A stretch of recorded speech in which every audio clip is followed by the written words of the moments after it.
আজকে আমরা পড়ব the lotus eater by W Somerset Maugham. আমি লাইন বাই লাইন গল্পটাকে এক্সপ্লেন করবার আগে একবার সামারিটাকে বলে নিই। এই পুরো গল্পটা যে ইংরেজি লেখক আমাদের উইলিয়াম সমারসেট মম তার দৃষ্টিতে বলা। তিনি অ্যাকচুয়ালি ক্যাপ্রি দ্বীপে গিয়ে পরিচিত হন টমাস উইলসন নামের এক ব্যক্তির সাথে। উইলসন, যিনি আগে ছিলেন লন্ডনের এক ব্যাংক ম্যানেজার, তিনি অবিবাহিত ছিলেন এবং জীবনে খুবই শান্ত ও সাধারণভাবে চলতেন। এক সময় তিনি এক মেয়ের প্রেমে পড়েছিলেন, কিন্তু মেয়েটি ইনফ্লুয়েঞ্জায় মারা যায়। সেই দুঃখের পর তিনি নিঃসঙ্গ জীবন কাটাতে থাকেন। 40 বছর বয়সে তিনি প্রথমবার ক্যাপ্রি দ্বীপে বেড়াতে আসেন এবং জায়গাটির সৌন্দর্যে, সমুদ্র, পাহাড়, আবহাওয়ায় তিনি পুরোপুরি মুগ্ধ হয়ে যান। তখন তিনি ঠিক করেন জীবনের বাকি সময়টা এখানেই কাটাবেন। আর তারপর তার হাতে ছিল কিছু টাকা আর ভবিষ্যতের পেনশন। তিনি হিসেব করে দেখলেন যদি এই টাকা ব্যবহার করেন তবে তিনি 25 বছর আরামে ক্যাপ্রিতে থাকতে পারবেন। তাই তিনি স্থির করলেন 25 বছর আনন্দে বাঁচবেন আর তারপর 1930 সালের আত্মহত্যা করবেন। উইলসনের যুক্তি ছিল জীবনের সেরা সময় ভোগ করার পর বার্ধক্যের কষ্ট ভোগ করার দরকার নেই। কিন্তু বাস্তবে তিনি নিজের প্রতিশ্রুতি রাখতে পারেননি। সময় এলে তিনি ভয় পেয়ে যান, বারবার চেষ্টা করেও আত্মহত্যা করতে পারেননি। তারপর তিনি ভেঙে পড়তে থাকেন, দাঁত পড়ে যায়, দেহ শুকিয়ে যায়, অর্থকষ্টে ভুগতে থাকেন, সামান্য পেনশন আর আশেপাশের মানুষের দয়ার ওপর নির্ভর করে বেঁচে থাকেন। শেষমেশ তিনি স্ট্রোকে আক্রান্ত হয়ে মারা যান। গল্পটা এখানেই শেষ হয়। তাহলে চলো শুরু করছি আমরা the lotus eater. Line by line আমরা সেটাকে এক্সপ্লেন করব। Most people, the vast majority in fact, lead the lives that circumstances have thrust upon them, and though some repine, looking upon themselves as round pegs in square holes, and think that if things had been different, they might have made a much better showing, the greater part accept their lot, if not with serenity, at all events with resignation. এখানে প্রথমেই আমরা দেখব এই যে vast majority বলা হচ্ছে, vast majority বলতে বোঝাচ্ছে এক বিরাট সংখ্যাগরিষ্ঠ বোঝানো হচ্ছে। তো এখানে থ্রাস্ট আপন মানে হচ্ছে চাপিয়ে দেওয়া কোনো কিছুর ওপরে। তো এখানে দেখা যাচ্ছে যা বলতে চাওয়া হচ্ছে যে অধিকাংশ মানুষই আসলে বিরাট সংখ্যাগরিষ্ঠের মধ্যে পড়ে, বিরাট সংখ্যাগরিষ্ঠর আওতায় পড়ে, যারা তাদের সেই জীবনই কাটায় যা পরিস্থিতি তাদের উপর চাপিয়ে দেয়, সেইভাবেই মানুষ সাধারণত জীবনটাকে মেনে নেয়। আর তারপর যখন উনি বলছেন যে and those some রিপাইন looking upon themselves, রিপাইন মানে অভিযোগ করা, অসন্তুষ্ট হওয়া এবং অভিযোগ করা, looking upon themselves as round pegs in square holes. Round pegs in square holes মানে হচ্ছে যেটাকে আমরা বলি মানানসই নয় এমন জায়গায় থাকা, সেটা হচ্ছে round pegs in square holes. তা পুরো কথাটার মানেটা হলো যে বিরাট সংখ্যাগরিষ্ঠ মানুষ আসলে নিজেরা তাদের সেই জীবনটা তারা কাটায় যেই পরিস্থিতি তাদের উপর চাপিয়ে দেওয়া হয়, সেই অনুসারে তাদের নিজের জীবনটাকে কাটায়। আর যদিও কেউ কেউ অভিযোগ করে, নিজেদের ভাবে যেন তারা বর্গাকার গর্তে আটকানো গোল কাঠির মতন, অর্থাৎ একেবারেই মানাচ্ছে না। কেউ কেউ আছে যারা সেটাকে অভিযোগ করে, যারা সেটাকে মেনে নিতে পারে না। and think that if things had been different they might have made a much better showing. Made a better showing মানে কি নিজেদের একটু ভালোভাবে প্রমাণ করতে পারতো। তার মানে সেটাই বলছে যে, এবং তারা কি ভাবে, তারা ভাবে যে যদি পরিস্থিতি আলাদা হতো তবে তারা হয়তো নিজেদের অনেক ভালোভাবে প্রমাণ করতে পারতো।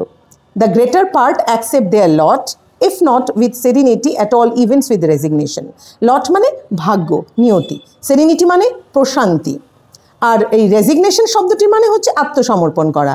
তার মানে বোঝানো হচ্ছে যে কিন্তু অধিকাংশ মানুষই কী করেন, তারা তাদের ভাগ্য মেনে নেয়, শান্ত মনে না হলেও অন্তত আত্মসমর্পণের মাধ্যমে তারা তাদের ভাগ্যটাকে মেনে নেন। They are like train cars travelling for ever on the selfsame rails. মানে সেলফ সেম রেলস মানে অবিকল, একই, মানে তারা যেন একটা ট্রেনের বগির মতন চিরকাল একই রেলের উপর চলে যাচ্ছে। They go backwards and forwards till they can go no longer and then are sold as scrap iron. কি বললো? Inevitably মানে অবধারিতভাবে they go backwards and forwards inevitably, মানে তারা সামনের দিক পিছনের দিকে চলে। অবধারিতভাবে, মানে যেমনভাবে চলছে তেমনভাবেই। Till they can go no longer and then are sold as scrap iron. কতক্ষণ অবধি তারা চলে?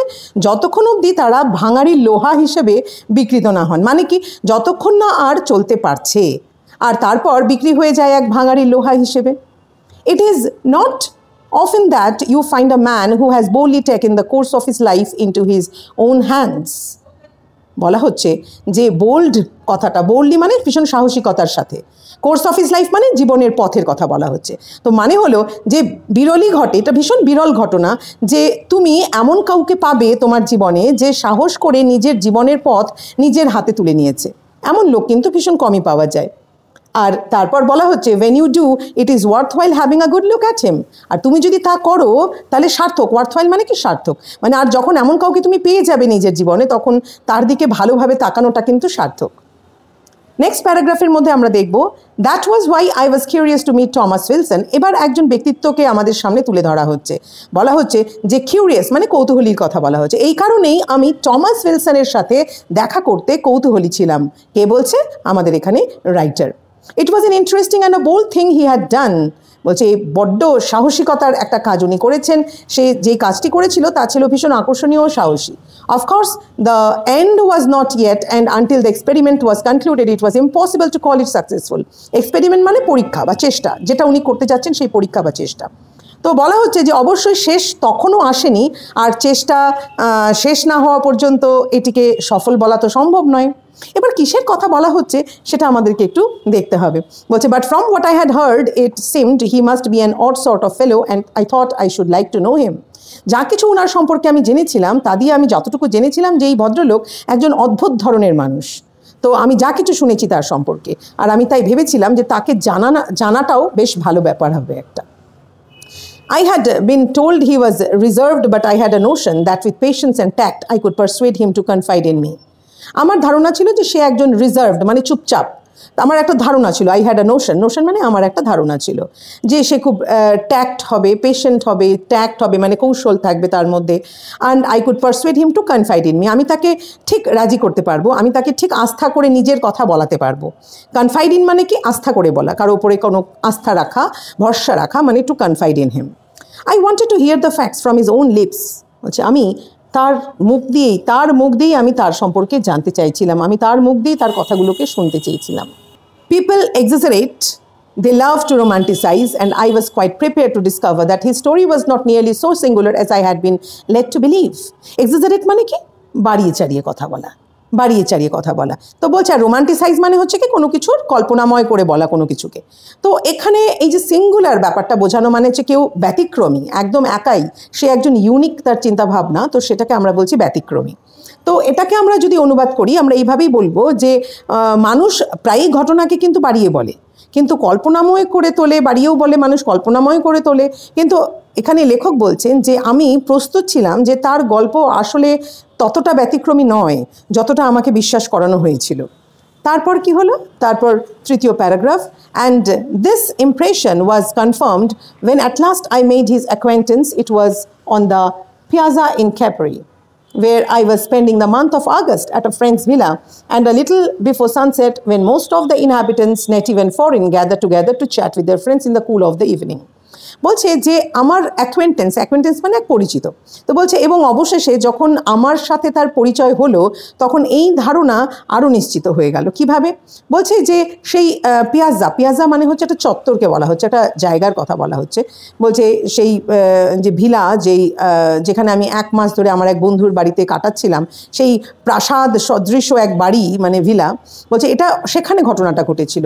এই ঘটনাটা ঘটেছিল ক্যাপ্রির সেই পিয়াজায়, যেখানে আমি আগস্ট মাসটা এক বন্ধুর ভিলায় কাটাচ্ছিলাম। এবং সেখানে কি হয়েছিল? বলছে যে আর সূর্যাস্তের একটু আগে স্থানীয় বিদেশি অধিকাংশ আদিবাসী সন্ধ্যার শীতল পরিবেশে বন্ধুদের সাথে আড্ডা দিতে একত্রিত হয় সেই জায়গায়। তো ইনহ্যাবিটেন্টস মানে অধিবাসীরা। তো সেখানে একটা there is a terrace that overlooks the bay of Naples. মানে কি টেরেস মানে একটা উঁচু বারান্দা আছে ওই ভিলাতে। সেখান থেকে দেখা যাচ্ছে যে মানে সেই উঁচু বারান্দা আছে যেখান থেকে নেপলস উপসাগরটাকে দেখা যায়। সূর্য যখন সাগরে নামে তখন ইস্চিয়া দ্বীপ দ্যুতিময় আলোর এক পটভূমিতে ছায়ার মতন ফুটে ওঠে। সিলিউটেড মানে কি? ছায়ার মতন স্পষ্ট হওয়াকে সিলিউটেড বলা হয়।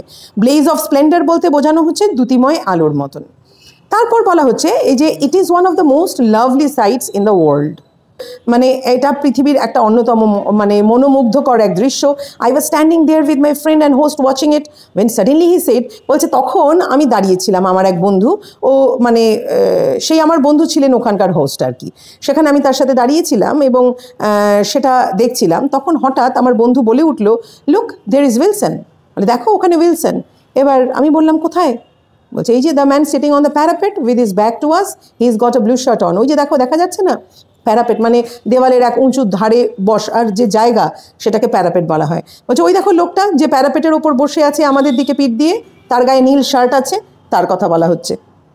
তখন বলছেন যে I saw an undistinguished back and a small head of grey hair, short and rather thin. বলছে আনডিস্টিংগুইশড মানে কি, একদম সাধারণ, মানে চোখে না পড়ার মতন, চোখে আলাদাভাবে কোনো কিছু না পড়ার মতন। বলছে আমি এক সাধারণ ধরনের পিঠ আর ছোট পাতলা সাদা মানে ছোপ চুলওয়ালা মাথা দেখতে পেলাম। তা বলছে I wish he would turn round, I said, বলছে যদি সে একটু ঘুরে তাকাতো তাহলে বেশ ভালো হতো আর কি। সো হি উইল প্রেজেন্টলি, বলছে হয়তো দেখো কিছুক্ষণের মধ্যেই সে পেছনের দিকে তাকাবে ঘুরে। বলছে সে অল্প পরেই তাকাবে। And ask him to come and have a drink with us at Morgano's. বলে এক কাজ করো, আর যখনই সে এইদিকে তাকাবে তখন বরং তাকে একটু ডাকো, আমাদের সাথে নরগ্যানোর দোকানে বসে একটু ড্রিঙ্ক করবে আমাদের সাথে। বলছে অল রাইট, ঠিক আছে। And the instant of overwhelming beauty had passed and the sun like the top of an orange was dipping into a wine red sea. Overwhelming beauty মানে কি? Overwhelming beauty হচ্ছে অভিভূত করা এক সৌন্দর্য, আর ওয়াইন রেড বলছে সেই গাঢ় লাল আকাশের কথা বলা হচ্ছে। তো বলছে সে ভীষণভাবে অভিভূত করা সেই সৌন্দর্যের যে মুহূর্তটাকে কেটে গেছে, আর সূর্য কমলার মতো মাথা নিয়ে একদম গাঢ় লাল সমুদ্রে ডুবছিল আর কি তখন। So we turned round and leaning our backs against the parapet, looking at the people who were sauntering to and fro. বলছে আমরা তখন কি করব? আমরা তখন sauntering মানে কি, অবসরে যারা হাঁটা চলা করে তাদের সেটাকে sauntering বলা হয়। তো বলছে আমরা তখন ঘুরে দাঁড়িয়ে প্যারাপেটে হেলান দিয়ে এই সব লোকদের দিকে তাকালাম যারা অবসরে এদিক ওদিক হাঁটছিল। They were all taking their heads off and the cheerful noise was exhilarating.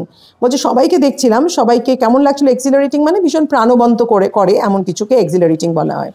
বলা হচ্ছে তারা সবাই প্রচণ্ড বকবক করছিল, আর সেই আনন্দময় কোলাহল মনকে ভীষণ প্রফুল্ল করে তুলছিল, ভীষণ আনন্দ দিচ্ছিল। Then the church bell, rather cracked but with a fine resonant note, began to ring. Resonant মানে কি, একদম গম গম একটা যে ধ্বনি হয়, গম গম আওয়াজ হয়, সেটাকে রেজোনেন্ট বলা হয়। বলছে তারপর সেই গির্জায় বা চার্চে ঘন্টা পড়ে, এবং যদিও খানিকটা মানে আওয়াজটা ছিল একটু ক্র্যাকড, মানে ফাটা ধরনের আওয়াজ, কিন্তু গমগমে সুরে মানে বাজতে শুরু করলো। The piazza at Capri with its clock tower over the footpath that leads up from the harbor with a church up a flight of steps is a perfect setting for an opera by Donizetti. এই clock tower মানে কি আমরা জানি, অনেকখানি দেখেছি আমরা, ঘড়িঘরকে clock tower বলা হয়। ফ্লাইট অফ স্টেপস মানে সিঁড়ির সেই ধাপের কথা বলা হচ্ছে। সেটিং মানে এখানে সেই পটভূমির কথা বলা হচ্ছে। তো পুরো জায়গাটা বোঝাচ্ছে যে ক্যাপ্রির সেই পিয়াজা, যেখানে বন্দর থেকে শুরু করে মানে বন্দর থেকে ওঠা পথে ঘড়িঘর আছে, আর সিঁড়ির ধাপে ওপর একটি গির্জা, সেখানে ডনিজেত্তির কোনো অপেরার জন্য যেন একেবারে নিখুঁত একটা পটভূমি বলে মনে হচ্ছে। You felt that the voluble crowd might at any moment break out into a rattling chorus. Voluble মানে কি, ভীষণ বাচাল, মানে প্রচুর যে কথা বলে তাকে ভলিউবল বলা হয়। র্যাটলিং কোরাস মানে কি, একদম ঝংকারময় যেটা সমবেত গান, সেটাকে র্যাটলিং কোরাস বলা হয়। তাই বলা হচ্ছে, এবং ওখানে দাঁড়িয়ে মনে হচ্ছিল যে এই যে বাচাল যে ভিড়টা, মানে এত আওয়াজ এত শব্দ, যে কোনো মুহূর্তে এক ঝংকারময় সমবেত গান গেয়ে উঠবে। তারপর বলা হচ্ছে ইট ওয়াজ চার্মিং অ্যান্ড আনরিয়েল। বলা হচ্ছে সেটা ছিল একই সাথে মুগ্ধকর এবং অবাস্তব। I was so intent on the scene that I had not noticed Wilson get off the parapet and come towards us. As he passed us, my friend stopped him. Hello, Wilson. I haven't seen you bathing the last few days. এবার বলা হচ্ছে যে লেখক বলছেন যে আমি এতটাই intent ছিলাম, এতটাই মনোযোগী ছিলাম যে উইলসনকে দেখার জন্য, আমি দৃশ্যটাতে এতটাই মনোযোগী ছিলাম যে লক্ষ্যই করিনি উইলসন প্যারাপেট থেকে নেমে আমাদের দিকে চলে এসছে।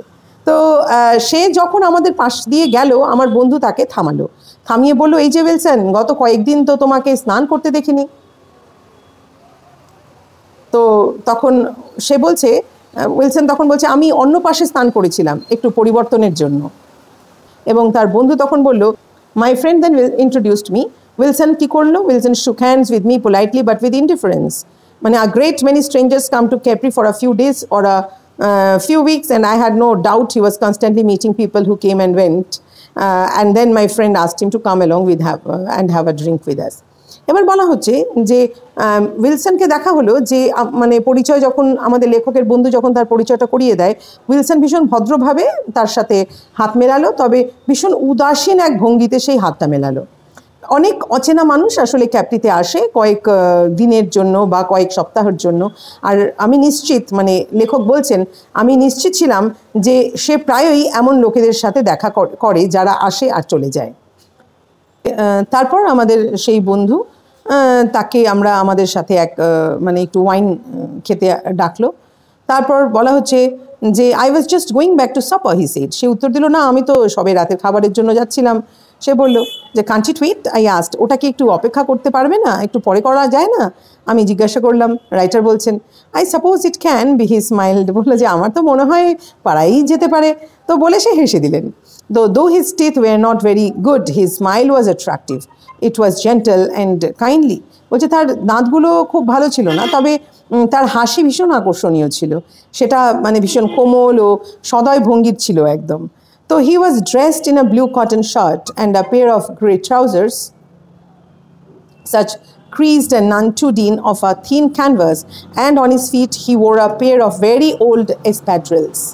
এই যে ক্রিস্ট মানে কি, এখানে কুঁচকানো জিনিস বোঝানো হচ্ছে। আর এসপ্যাড্রিলস বলতে কি বোঝানো হচ্ছে? মানে দড়ি বা কাপড়ের যে হালকা জুতোগুলো তৈরি হয় সেগুলোকে এসপ্যাড্রিলস বলা হয়। তাই বলছেন যে সে পরেছিল এক নীল সুতির শার্ট আর এক জোড়া ধূসর রঙের একটা প্যান্ট, যা কুঁচকানো ছিল আর খুব একটা পরিষ্কারও ছিল না। আর তার পায়ে ছিল পুরানো এক জোড়া মানে দড়ির জুতো ছিল পায়ে পরা। The get-up was picturesque and was very suitable to the place and the weather, but it did not at all go with his face.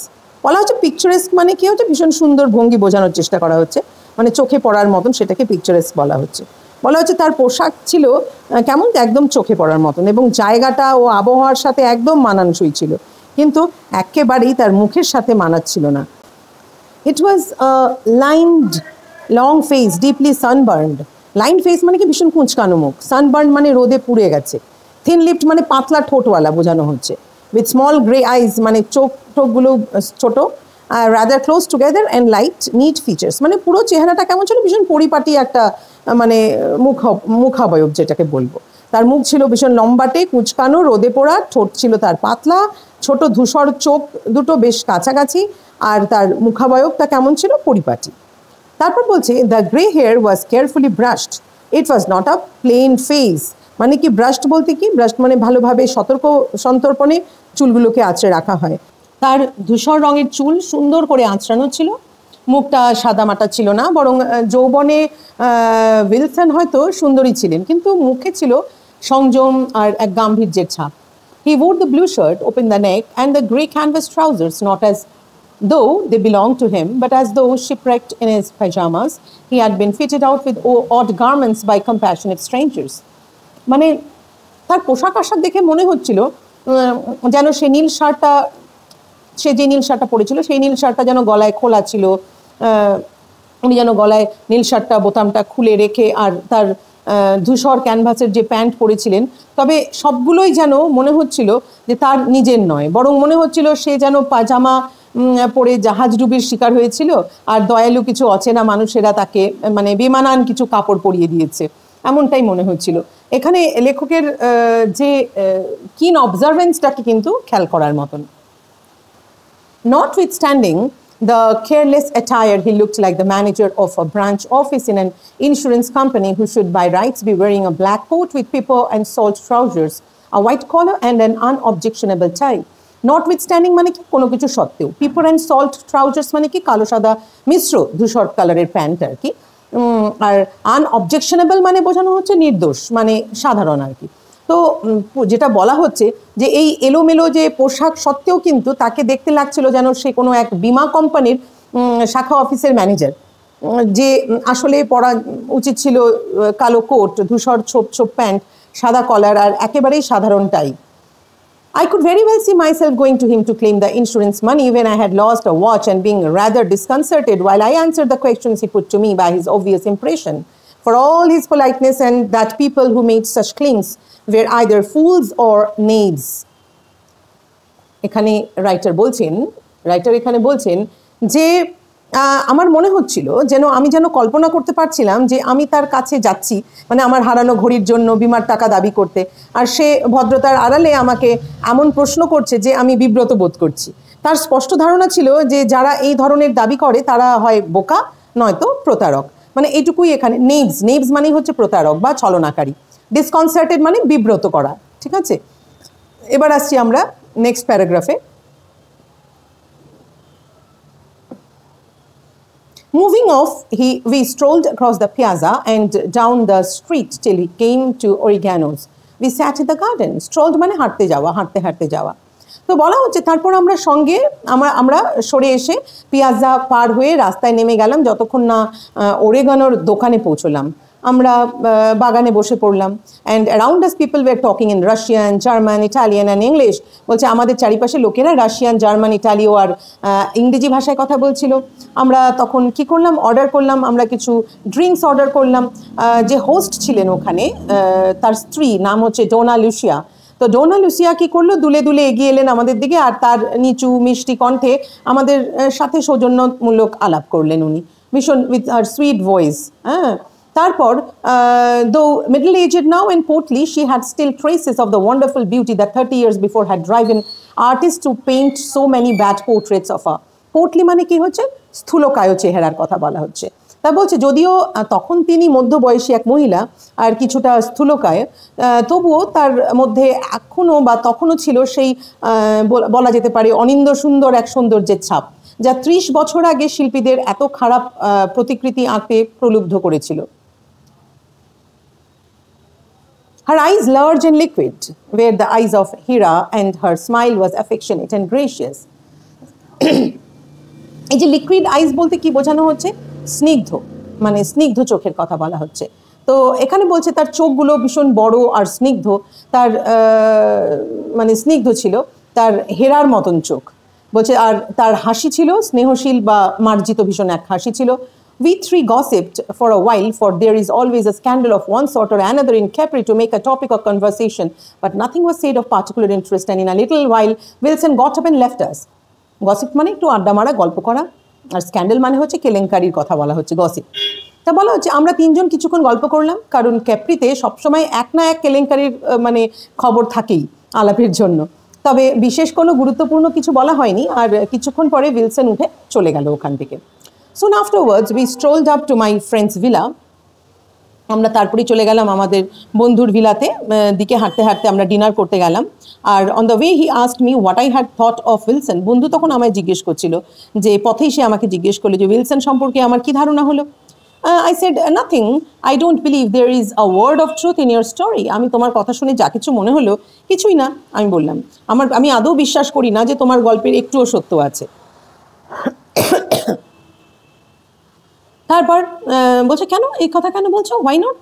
বলছে he is in the sort of man to do that sort of thing. বলছে সে এমন মানুষ নয় যে এই ধরনের কাজ করবে। How does anyone know that anyone is capable of? কে বলতে পারে যে কে কি করতে পারে কি পারে না? আমার বন্ধু তখন আমার কথার প্রসঙ্গে এই জবাবটা দিল যে কে বলতে পারে, দেখেই কি আর বোঝা যায়? কেউ কি জানে অন্য কেউ কি করতে সক্ষম? তো I should put him down as an absolutely normal man of business who is retired on a comfortable income from ill-edged securities. আমি তাই বললাম যে আমার যেটা মনে হচ্ছিল তাকে দেখে, ill-edged securities মানে কম মুনাফার কোনো বিনিয়োগের কথা বলা হচ্ছে। তাই বলা হচ্ছে I think your story just the ordinary Capri tittle tattle. Tittle tattle মানে কি, গসিপ, মানে ফালতু রকমের গল্পকে টিটল ট্যাটল বলা হয়। তাই বলছে যে আমার মনে হয় সে একেবারে সাধারণ এক ব্যবসায়ী, যে কিছুটা বিনিয়োগ থেকে আয় করে সচ্ছলভাবে অবসর নিয়েছে। আমি তোমার গল্পকে কেবল ক্যাপ্রির সাধারণ গসিপ বলেই মনে করি, রাইটার এখানে বললেন। তো তারপর বলার পরে বলছে have it your own way said my friend. আমার বন্ধু বলছে হ্যাঁ তুমি ভাবতেই পারো, তুমি তোমার মতন, তাহলে যেভাবে খুশি ভাবো। আমার বন্ধু তখন বলল।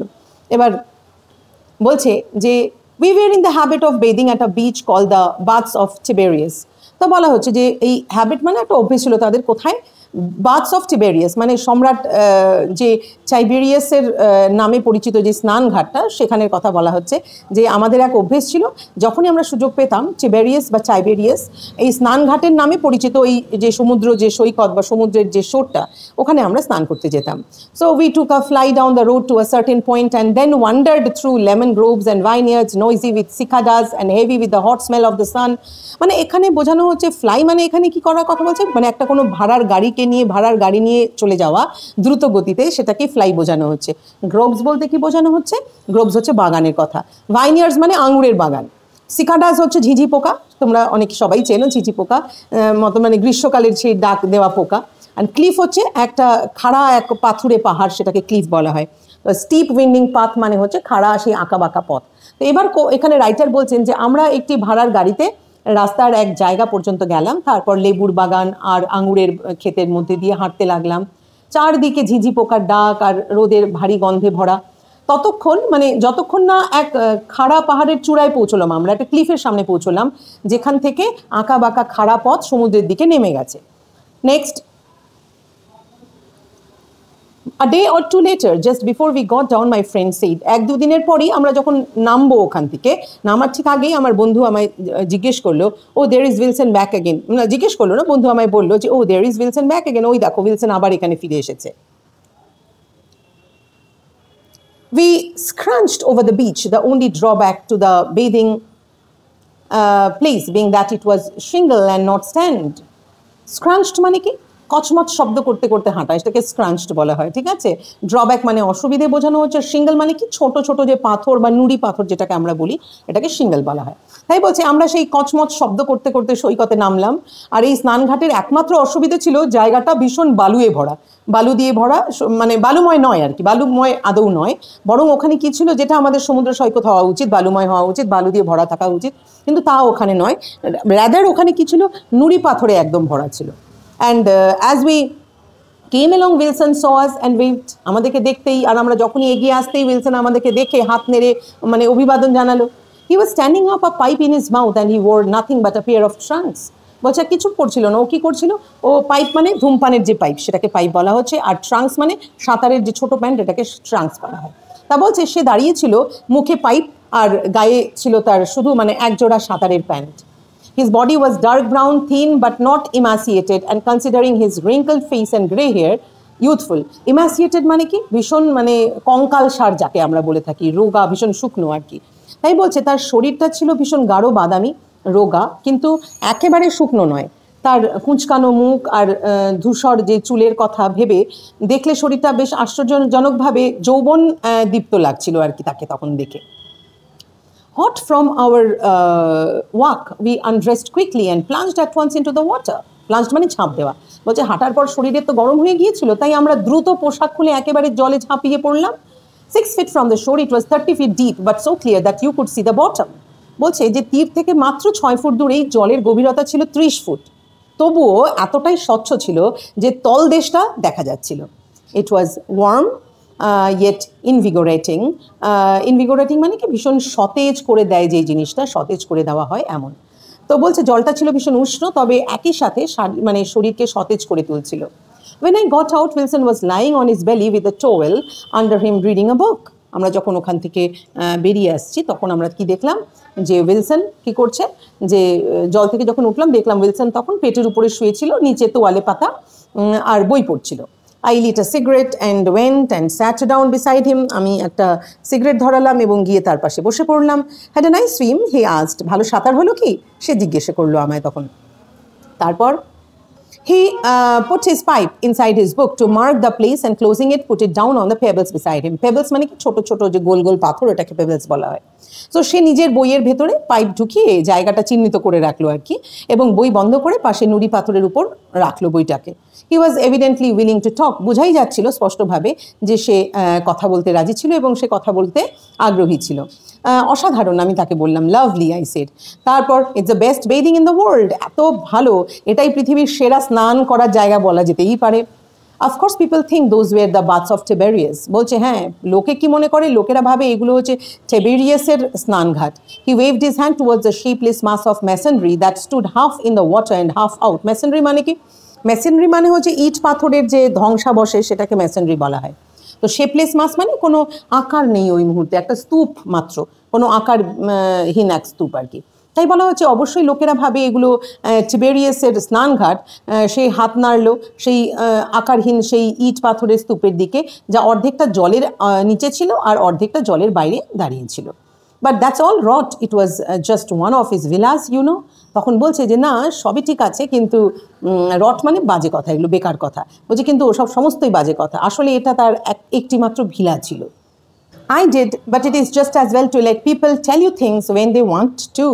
তাই তখন বলছে যে dispose want to, it disposes মানে কি, it disposes them kindly towards you if you suffer them to impart information. Dispose kindly মানে কি, অনুকূলভাবে মনোভাবটা তৈরি করাকে dispose kindly বলা হচ্ছে। আমি জানতাম, তবে মানুষ যখন কিছু বলতে চায় তখন সেটা শুনে নেওয়াই ভালো, এতে তারা তোমার প্রতি সদয় হয়ে উঠবে, আর যদি তুমি তাদেরকে তথ্য দিতে চাও তাহলে তো তারা আরও তোমায় ভালোবাসবে, হ্যাঁ না? তথ্য মানে ইম্পার্ট ইনফরমেশন মানে তথ্য প্রদান করার কথা বলা হচ্ছে। উইলসন এই কথা শুনে হি জাস্ট চাকলড, ও কী করলো, চাকলড মানে কি, একটু মৃদু হাসি হাসা, তো এক ধরনের মৃদু হাসি হাসলো। Funny old fellow Tiberius, pity they are saying now there is not word of truth in all those stories about him. তাই এই কথার সাথে সাথে বলছে যে পিটি মানে একটা আফসোসের কথা, দুঃখের কথা, যে বেশ মজার মানুষ ছিলেন এই টিবেরিয়াস বা টাইবেরিয়াস। আফসোস হলো যে এখন বলা হচ্ছে যে তার সম্পর্কে সেই সব গল্পের মধ্যে একটুও সত্য নেই, সত্যি এটা আফসোসেরই ব্যাপার। He began to tell me all about Tiberius. তো এই পরে তার কথা বলা শুরু করলো। Tiberius, well, I had read my Suetonius too, and I had read histories of the early Roman Empire, so there was nothing very new to me in what he said. তাই বলা হচ্ছে সিউটোনিয়াসটা কে ছিল, একজন রোমান ঐতিহাসিক ছিলেন, ভীষণ গুরুত্বপূর্ণ নাম রোমান হিস্ট্রিতে। তাই বলছে সে আমাকে তখন টাইবেরিয়াসের সম্পর্কে বলতে শুরু করলো। আচ্ছা, আমিও তো সুইটোনিয়াসের ব্যাপারে পড়েছি, আর তার মানে প্রাচীন রোমান সাম্রাজ্যের যে ইতিহাস পড়েছি তখন, তাই সে যা বলছিল তাতে আমার কাছে নতুন কিছু ছিল না, মানে আমার মোটামুটি জানাই ছিল। But I observed that he was not illiterate. Illiterate বলতে অশিক্ষিত বা না পড়া বোঝানো। বলছে I remarked on it, কিন্তু আমি তখন লক্ষ্য করছিলাম যে সে মোটেই অশিক্ষিত নয়, বা সে তার যথেষ্ট জ্ঞান ছিল সেই বিষয়ে। আমি বিষয়টা নিয়ে বেশ একটু মন্তব্য করলাম আর কি। Oh well, when I settled down here, I was naturally interested, and I have plenty of time for reading. When you live in a place like this with all its associations, it seems to make history so actual, you might almost be living in historical times yourself. কি বোঝানো হচ্ছে এখানে এই কথা বলে? বলছে যে settle down মানে স্থায়ীভাবে বসবাস শুরু করার কথা বলা হচ্ছে। বলছে আচ্ছা, যখন আমি এখানে স্থায়ীভাবে থাকাটা শুরু করলাম তখন স্বাভাবিকভাবেই আগ্রহী হলাম, আর পড়াশোনার জন্য প্রচুর সময়ও আছে। তখন তুমি এরকম জায়গায় থাকো, যখন তুমি এমন একটা জায়গায় থাকো যেখানে ইতিহাসের এত সংযোগ আছে, তখন মনে হয় ইতিহাস যেন একবারে বাস্তব। তো মনে হয় তুমি নিজেই যেন এই ঐতিহাসিক যুগে বাস করছো, এটা তার বক্তব্য। I should remark here that this was in 1913. The world was an easy, comfortable place, and no one could have imagined that. বলছে যে এখানে আমার উল্লেখ করা উচিত যে ঘটনাটা ঘটেছিল 1913 সালে, তখন পৃথিবী ছিল সহজ, মানে এক আরামদায়ক এক জায়গা, আর কেউ কল্পনাও করতে পারতো না যে জীবনের প্রশান্তি নষ্ট করার মতো কিছু গুরুতর ঘটতে পারে। তো আর কতদিন ধরে তুমি এখানে আছো, আমি যখন তাকে জিজ্ঞেস করলাম, সে তখন উত্তর দিল যে 15 বছর ধরে আমি এখানে আছি। সে সেই নীল শান্ত সমুদ্রের দিকে একবার তাকালো, আর তার পাতলা ঠোঁটে এক অদ্ভুত রকমের কোমল এক হাসি ভেসে উঠল। আর তারপরই I just fail in love at first sight, মানে উনি বলছেন যে I fail in love with the place at first sight, মানে এই প্রথম দর্শনেই আমি প্রেমে পড়ে গেছিলাম এই জায়গার। তো তুমি হয়তো শুনেছো এই কিংবদন্তি জার্মান লোকটার কথা, যে নেপলসের নৌকায় এখানে এলো শুধু দুপুরের খাবার খাওয়ার জন্য আর মানে গ্রোটা দেখার জন্য, আর তারপর সে থেকে গেল 40 বছর। আচ্ছা, আমি সেটা করিনি, তবে শেষ পর্যন্ত আমার ক্ষেত্রেও অনেকটা একই রকম হলো। এই বক্তব্যটা ছিল উইলসনের। উইলসন তখন বললেন, only it won't be 40 years in my case, 25. Still that's better than a poke in the eye with a sharp stick. উনি তখন যেটা বলছেন যে আমার ক্ষেত্রে শুধু এইটুকুই পার্থক্য ছিল। কি বলছেন? শুধু আমার ক্ষেত্রে সেটা 40 বছর হবে না, 25 বছর। তবুও সেটা চোখে এক ধারালো কাঠি ঢুকিয়ে দেওয়ার চেয়ে অনেক বেশি ভালো মনে হয় আমার। তো এইখানে এই কথাটার মানে যে চোখে খোঁচা মারা, মানে পোক ইন দ্য আই মানে হচ্ছে চোখে ধারালো কাঠি ঢুকিয়ে দেওয়া বা চোখে খোঁচা মারা, এটা একটা প্রবাদ হিসেবে আর কি এখানে বলা হচ্ছে। I waited for him to go on.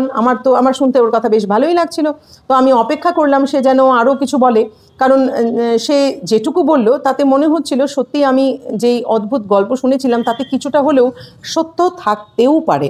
তাই সে চুপচাপ ওনার কথাগুলো শুনে যাচ্ছেন। But at the moment my friend came dripping out of the water, very proud of himself because he had swum a mile, and the conversation turned to other things. কিন্তু সেই সময় কি হলো, যে ঠিক তখনই আমার যে বন্ধু ভিজে এক টপ টপ করতে করতে জলের ভেতর থেকে বেরিয়ে এলো, নিজের উপর বেশ গর্বিত অনুভব করছিল কারণ সে 1 মাইল সাঁতার কেটেছিল, আর আমাদের কথোপকথন অন্যদিকে চলে গেল, দিব্যি ঘুরে গেল। After that I met Wilson several Times either in the piazza or on the beach. He was amiable and polite. Amiable মানে ভীষণ ভদ্র, মানে ভীষণ মানে সাদা, মানে মানে যে সবসময় কথাবার্তার মধ্যে ভালোবাসে থাকতে, মানে সদা সে আলাপি আর কি। তা বলছে এরপর আমি উইলসনের সাথে বেশ কয়েকবার আমাদের দেখা হলো, কখনো পিয়াজায় হয়েছে, কখনো সমুদ্র সৈকতে হয়েছে। মানে সে বেশ ভদ্র ছিল এবং কথাবার্তা বলতে ভালোবাসতেন, আর সে সবসময় খুশি হয়ে কথা বলতো। আর আমি জানলাম যে সে শুধু দ্বীপের প্রতিটি অংশই নয়, বরং সংলগ্ন মূল যে ভূখণ্ড সম্পর্কে উনি ভালো জানতেন। He had read a great deal on all sorts of subjects. সে অনেক কিছুর ব্যাপারে সে পড়াশুনো করেছেন, সে অনেক কিছু সম্পর্কে অ্যাকোয়েন্টেড।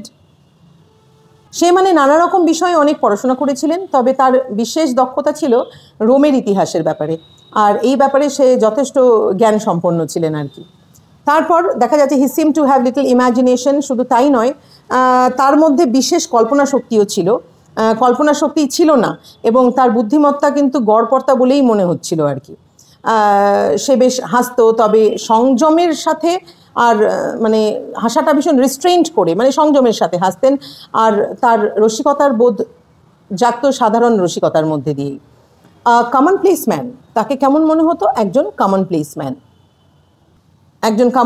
মানে সে ছিল একেবারেই এক সাধারণ মানুষ। কমন প্লেস মানে একেবারে সাধারণ মানুষ।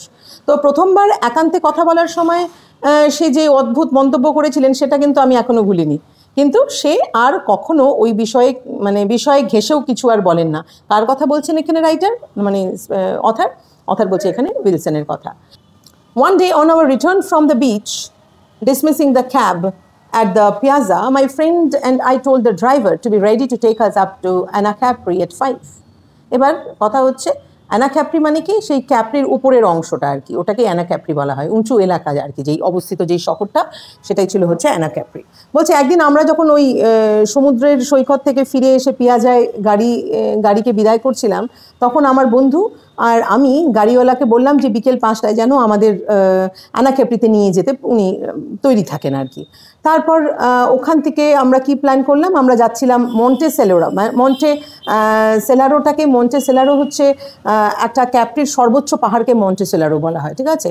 সো বলছে মন্টে সেলারো পাহাড়ে উঠতে আমাদের প্রিয় এক সরাইখানায় মানে খেতে, আর তারপর চাঁদের আলোয় হেঁটে নামতে, কারণ তখন পূর্ণিমা আর রাতের দৃশ্য ছিল অপূর্ব। সো ফুল মুন ছিল, তো সব মিলে বেশ আনন্দের, বেশ সুন্দর এক মুহূর্ত। Wilson was standing by while we gave the cabman instructions. তো আমরা এই ইনস্ট্রাকশনসটা তো দিচ্ছিলাম ক্যাবম্যানকে, যে আমাদেরকে গাড়িটা চালিয়ে নিয়ে যাবে। তো সেই সময় কি দেখলাম আমরা যখন ওই গাড়িওয়ালাকে নির্দেশটা দিচ্ছিলাম তখন উইলসন পাশে দাঁড়িয়েছিলেন। আমরা তাকে গাড়িতে করে এনেছিলাম যাতে সে গরম ধুলোময় পথে হাঁটতে তার না হয়, আর ভদ্রতার খাতিরেই, অন্য কোনো কারণে নয়। আমি তাকে জিজ্ঞেস করলাম যে সে কি আমাদের সাথে যেতে চায়। আমি যখন জিজ্ঞেস করেছিলাম এবং আমি বলেছিলাম ইটস মাই পার্টি, আমি পার্টি দিচ্ছি, এটা আমার আয়োজন, সে তখন বলল যে নিশ্চয়ই আসবো, I will come with pleasure, he answered, আমি আনন্দের সাথে আসবো। এবং তারপর দেখা যায়, but when the time came to set out my friend was not feeling well. এবার যখন আমাদের সময় হলো, যখন রওনা দেওয়ার সময় এলো, তখন দেখা যাচ্ছে আমার বন্ধু ভালো বোধ করছিল না। তার মনে হচ্ছিল সে জলে খুব বেশি পরিশ্রম করে ফেলেছে, কারণ সারাদিন অনেকক্ষণ ধরে সে জলে সাঁতার কেটেছিল, তাই তার মনে হচ্ছে জলে বেশি পরিশ্রম করে ফেলেছে, আর তাই দীর্ঘ ও ক্লান্তিকর এক হাঁটার মুখোমুখি হতে সে চাইছিল না। তাই আমি মনে মনে ভাবলাম যে আমি উইলসনের সাথে একাই গেলাম। আমরা পাহাড়ে উঠলাম, মানে একদম বিস্তৃত এক দৃশ্য মুগ্ধ হয়ে দেখছিলাম আমরা। আর রাত নামার সময় আমরা সরাইখানায় ফিরে এলাম আবার। গরম, ভীষণ কাহিল, ক্ষুধার্ত আর সেই তৃষ্ণার্ত, থার্স্টি ছিলাম আমরা সেই অবস্থায়। So we had ordered our dinner beforehand. আমরা কিন্তু আগেই খাবারের অর্ডারটা দিয়ে গেছিলাম। The food was good, for Antonio was an excellent cook and the wine came from his own vineyard. বলছে রান্নাবান্নাটাও বেশ ভালো ছিল, আগে ভাগেই আমরা অর্ডারটা দিয়ে গেছিলাম। আর আঙুরের ওখানে একটা ভাইনয়ার্ড আছে, ওখানে বাগানও আছে, সেটারও কথা বলা হচ্ছে। কি বলা হচ্ছে যে আমরা আগে ভাগে যখন খাবারের অর্ডার দিয়ে দিয়েছিলাম, আর খাবারটা বেশ ভালোই ছিল, কারণ অ্যান্টোনিও মানে যিনি কুক ছিলেন সে দারুণ মানে ভালো রাঁধেন আর কি, সে অসাধারণ এক রাঁধুনি। আর মানে অ্যালকোহলটা ওখানে কোথা থেকে এসেছিল, তার নিজের আঙ্গুর ক্ষেত থেকে। It was so light that you felt you could drink it like water, and we finished the first bottle with our macaroni. বলছে এতটাই হালকা ছিল সেটা, এতটাই হালকা ছিল যে মনে হচ্ছিল জল খাওয়া যায় আর কি, জলের মতন করে খাওয়া যায়। আর আমরা প্রথম বোতলটাই মানে শেষ করলাম ঠিক ম্যাকারনির সাথে। তারপর দ্বিতীয় বোতল শেষ করার সময় আমাদের মনে হচ্ছিল জীবনে যেন আসলে তেমন কোনো সমস্যাই নেই আমাদের মধ্যে, আমাদের মনের মধ্যে। We sat in a little garden under a great vine laden with grapes. আমরা তখন বসে গেলাম কোথায়? আমরা এক ছোট্ট বাগানে এসে বসেছিলাম, যেখানে বিশাল লতা গাছে একদম আঙুরে বোঝাই ছিল লতা গাছগুলো। বাতাসটা ছিল ভীষণ অপূর্ব, এক কোমল মানে হাওয়া, স্নিগ্ধ বাতাস। রাতটা তখন শান্ত হয়ে উঠেছে আর আমরা তখন ওখানে একা। তারপর the maid brought us bel paese cheese and a plate of figs. Bel paese cheese মানে কি ইতালীয় এক ধরনের নরম চিজকে বলা হয় বেল পিস চিজ। তাই বলা হচ্ছে ফিগস মানে কি ডুমুর ফলকে কিন্তু ফিগস বলা হয়। লিকুইড তো জানোই তোমরা, মিষ্টি মদ। তা বলা হচ্ছে যে তখন একজন মেড ওখানে আমাদের জন্য বেল পিস চিজ আর এক প্লেট ডুমুর নিয়ে এলো আর কি। আমি কফি আর সেই স্ট্রেগা অর্ডার করলাম আর কি, কফিটা খেলো। কফির সাথে স্ট্রেগা অর্ডার করলাম। এটা ইটালির এক মানে স্ট্রেগাটা কি একদম লিকুইড, ইটালির মানে সবচেয়ে বেস্ট, ইতালিতে তৈরি হওয়া বেস্ট লিকুইডকে বলা হয় এখানে Strega. Wilson would not have a cigar but lit his pipe. Wilson cigar খাবে না, কিন্তু পাইপটাকে ধরালো। তারপর কি করলো? We have got plenty of time before we need start, he said the moon won't be over the hill for another 4। তখন বলছে যে আমাদের শুরু করার আগে প্রচুর সময় আছে। সে উইলসন বলল চাঁদ উঠতে এখনও 1 ঘন্টা বাকি।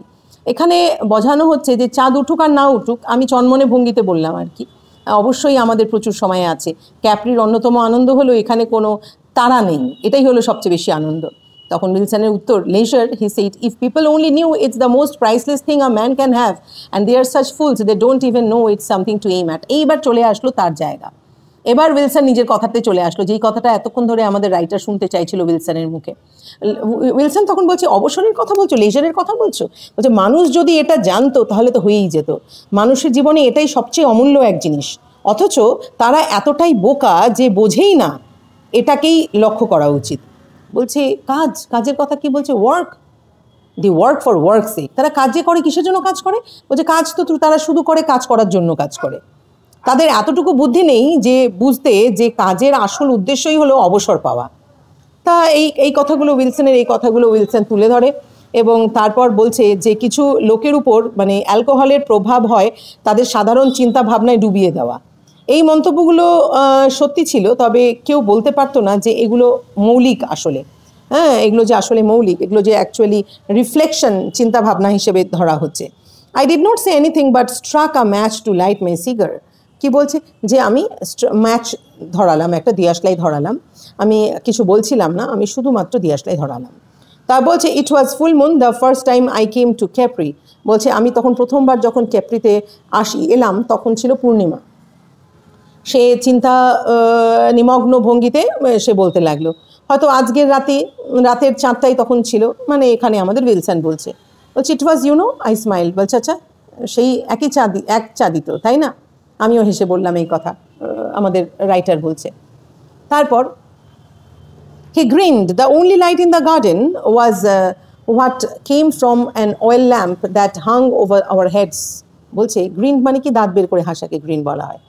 তা বলছে যে সে দাঁত বের করে হেসে ফেললো, বললো যে বাগানে আলো ছিল শুধু মানে তাদের মাথার ওপর ঝোলানো যে তেলের বাতি ছিল রাখা, শুধু সেটা দিয়ে একটু আলো ছিল।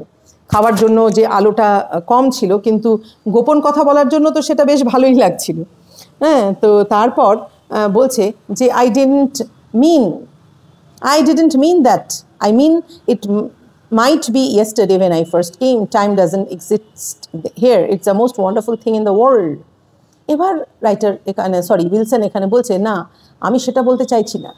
আই মিন যে আমি বোঝাতে চাইছি যে আমি অ্যাকচুয়ালি বলতে চাইছি যে এটা যেন গতকালের মতন। যখন আমি প্রথম এখানে এসেছিলাম মনে হচ্ছে এতদিন যে পার হয়ে গেছে আমার মনেই পড়ছে না, বুঝতেই পারছি না, মনে হচ্ছে এই তো সেই দিনের কথা। এখানে সময় বলে কিছুই নেই, এটাই পৃথিবীর সবচেয়ে বিস্ময়কর ব্যাপার, এই জায়গার ব্যাপারে বলছে হচ্ছে উইলসন। তো কিছুক্ষণের জন্য he was silent for a while, then he took his pipe out of his mouth and with that odd deprecating smile of his, as though he were half ashamed of what he was saying, went on. Deprecating smile মানে কি, এক মানে যেটাকে বলি না আমরা আত্মসমালোচনামূলক যেই হাসিটা আর কি, লজ্জিত। তো এরকম তা বলছে সে কিছুক্ষণ চুপ করে রইল আর কি, তারপর মুখ থেকে পাইপটা বের করে সেই অদ্ভুত যে হাসিটা, একটা অদ্ভুত রকমের একটা লজ্জিত হয়ে গেলে যেমন মানুষের হাসে, ঠিক ওই রকমের একটা হাসি হেসে ফেললো, যেন সে আধা আধি লজ্জিত নিজের কথার জন্য।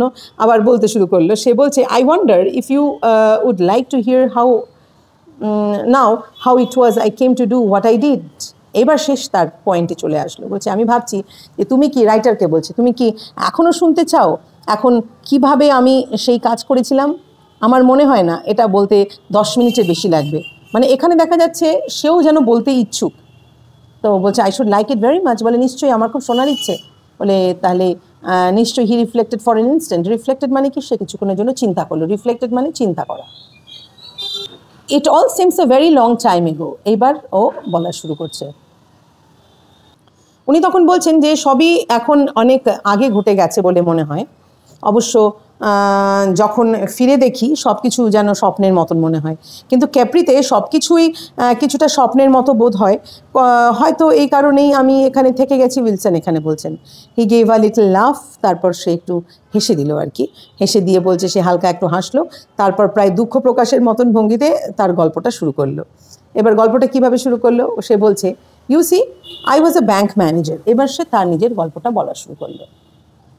আর এখানে উইলসন বলতে শুরু করে, বলছে সবই যেন এখন মনে হচ্ছে অনেক আগে ঘটে গেছে বলে মনে হয়।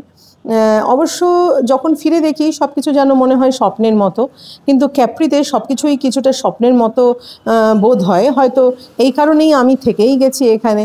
তারপর আর কি উনি বলছেন যে সে মানে একটু হালকা হাসলো এবং তারপরে বলল যে প্রায় দুঃখ প্রকাশের মতন ভঙ্গিতে তার গল্পটাকে শুরু করলেন। আর গল্পটা এমনভাবে যাচ্ছে যে উনি বলছেন যে আমাদের ন্যারেটরকে বলছেন, দেখো আমি ছিলাম এক ব্যাংক ম্যানেজার। আমি বিয়েও করিনি। লন্ডনের শহরতলিতে আমার একটি সুন্দর ছোট্ট বাড়ি ছিল, আর এতটুকু টাকা ছিল যাতে শরীর আর আত্মা একসঙ্গে টিকে থাকতে পারে। আমি ভীষণ উচ্চাভিলাষী, মানে উচ্চ আকাঙ্ক্ষা নিয়ে আমি বাঁচতাম না। আমি বড্ড বেশি উচ্চাভিলাষী ছিলাম না। তো তারপর উনি বলছেন যে আমি তো এই বছরে 500 থেকে 600 পাউন্ড আয় করতে পেরে বেশ সন্তুষ্টই ছিলাম। উনি বলছেন যে মানে আমি বছরে 500 থেকে 600 পাউন্ড আয় করতে পেরে বেশ সন্তুষ্টই ছিলাম।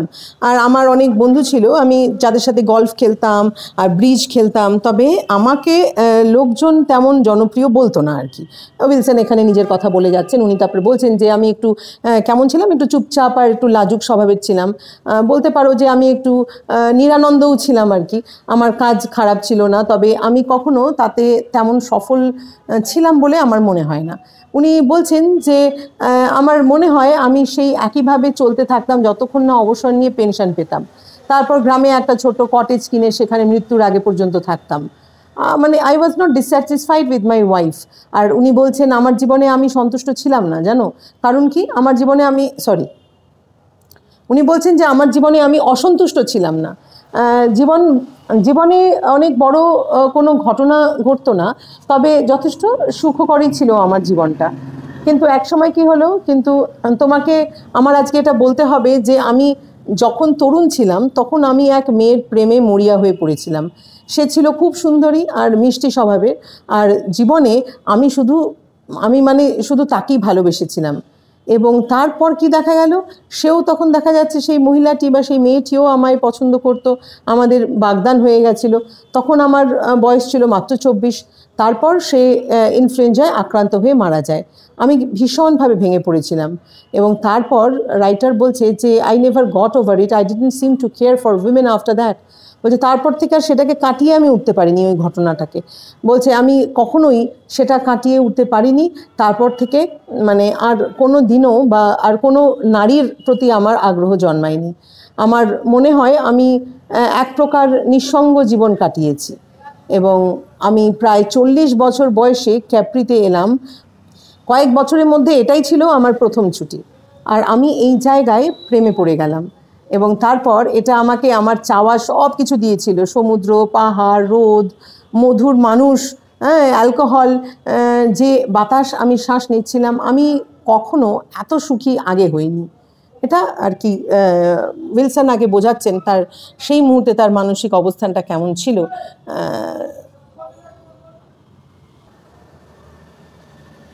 এবং এখান থেকে আমরা দেখি উইলসন তার আত্মজীবনীটাকে বলতে শুরু করেন। উনি বলছেন, দেখো আমি ছিলাম এক ব্যাংক ম্যানেজার, আমি বিয়ে করিনি, লন্ডনের শহরতলিতে আমার একটি সুন্দর ছোট্ট বাড়ি ছিল, আর এতটুকু টাকা ছিল যাতে শরীর আর আত্মা একসাথে টিকে থাকতে পারে আর কি।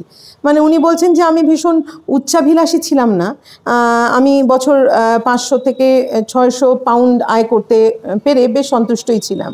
আমার অনেক বন্ধু ছিল, আমি তাদের সাথে গলফ খেলতাম আর ব্রিজ খেলতাম, তবে আমাকে লোকজন তেমন জনপ্রিয় বলতো না। উনি বলছেন যে আমি ছিলাম চুপচাপ আর লাজুক স্বভাবের, বলতে পারো যে আমি একটু নিরানন্দও ছিলাম। আমার কাজ খুব একটা খারাপ ছিল না, তবে আমি কখনো তাতে তেমন সফল ছিলাম না বলেই আমি মনে করি। আর উনি এও বলছেন যে আমার মনে হয় যে আমি সেই একইভাবে চলতে থাকতাম যতক্ষণ না অবধি অবসর নিয়ে পেনশন পেতাম। তারপর গ্রামে একটা ছোট্ট কটেজ কিনে সেখানে হয়তো মৃত্যুর আগে পর্যন্ত থাকতাম, এই ছিল আমার ভাবনার মধ্যে। কিন্তু আমার জীবনে আমি অসন্তুষ্ট ছিলাম না, জানো। জীবনে বড় কোনো ঘটনা ঘটতো না, তবে যথেষ্ট সুখকরই ছিল। কিন্তু ন্যারেটরকে বলছেন যে কিন্তু তোমাকে এটা বলতে হবে যে আমি যখন তরুণ ছিলাম তখন আমি মানে এটা আমার তোমাকে বলাটা প্রয়োজন যে আমি যখন তরুণ ছিলাম তখন আমি এক মেয়ের প্রেমে মানে মরিয়া হয়ে পড়েছিলাম। সে ছিল ভীষণ সুন্দরী, খুব সুন্দরী আর মিষ্টি স্বভাবের, আর জীবনে আমি শুধু তাকেই ভালোবেসেছিলাম। তো তার ফলে কি হচ্ছিল যে শুধু তাই নয় যে আমি তাকে শুধু ভালোবেসেছি, সেও আমায় পছন্দ করতো। আমাদের বাগদান হয়ে গিয়েছিল, তখন আমার বয়স ছিল 24। তারপর সে ইনফ্লুয়েঞ্জায় আক্রান্ত হয়ে মারা গেল আর আমি ভীষণভাবে ভেঙে পড়েছিলাম। আমি কখনোই সেটাকে কাটিয়ে উঠতে পারছিলাম না, আর তারপর থেকে আর কোনো দিনও কোনো নারীর প্রতি আমার আগ্রহ জন্মায়নি। আমার মনে হয় আমি এক প্রকার নিঃসঙ্গ জীবনই কাটিয়েছি। এই সমস্ত উইলসন বলে যাচ্ছে নিজের ব্যাপারে। আর তারপরে বলছে যে আমি প্রায় 40 বছর বয়সে ক্যাপ্রিতে যখন এলাম 15 দিনের ছুটিতে, কয়েক বছরের মধ্যে এটাই ছিল আমার প্রথম ছুটি। আর আমি এই জায়গায় বেশ জায়গাটার প্রেমে পড়ে গেলাম, জায়গাটার সৌন্দর্যের প্রেমে পড়ে গেলাম। এটা আমাকে আমার মানে চাওয়া সব কিছু দিয়েছিল। সমুদ্র দিয়েছিল, পাহাড়, রোদ, মধুর মানে মানে ভীষণ মধুর স্বভাবের কিছু মানুষজন, অ্যালকোহল, যে বাতাস আমি শ্বাস নিচ্ছিলাম, সব কিছুই আমায় দিয়েছিল। আমি আগে কখনো এত সুখী নিজেকে মানে বোধ করিনি। তাই বলছেন যে যখন এই 15 দিনের ছুটি শেষ হলো আর আমাকে যেতে হবে, তখন মনে হচ্ছিল যেন আমি ফাঁসির মঞ্চ থেকে মানে আমাকে নামানো আমি এক মৃত্যুদণ্ডপ্রাপ্ত মানুষের মতন আর কি।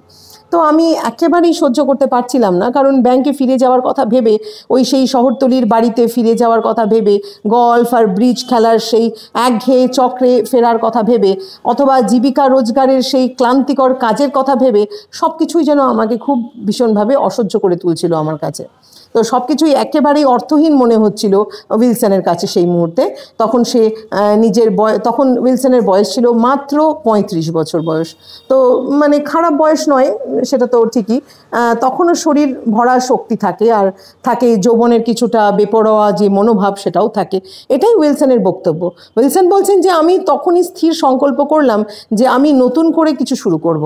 আমি ওসব বাজে ব্যাপার একেবারে শেষ করব, একদম ওই একঘেয়ে একঘেয়েপনা জীবনের সেই সমস্ত কিছুকে আমি একবারে শেষ করে ফেলবো। আর আমি ওসব বাজে ব্যাপারগুলোকে একবারে শেষ করে ফেলবো। আমি ঠিক করলাম তখন যে আমি সেই জীবনেই কাটাবো যেটা আমি চাই। এই সমস্ত ভেবে উইলসন কি করলো, উইলসন বলছেন যে আমি খুব সাবধানে হিসাব করতে লাগলাম, যে আমার কাছে তখন সামান্য টাকা ছিল, প্রায় 1000 পাউন্ড, আর সামনে আমার পেনশনও আসছিল। আমি হিসাব করলাম যে যদি সেটা মূলধন হিসেবে ব্যবহার করি তবে আমি এখানে 25 বছর খুব আরামে বাঁচতে পারবো।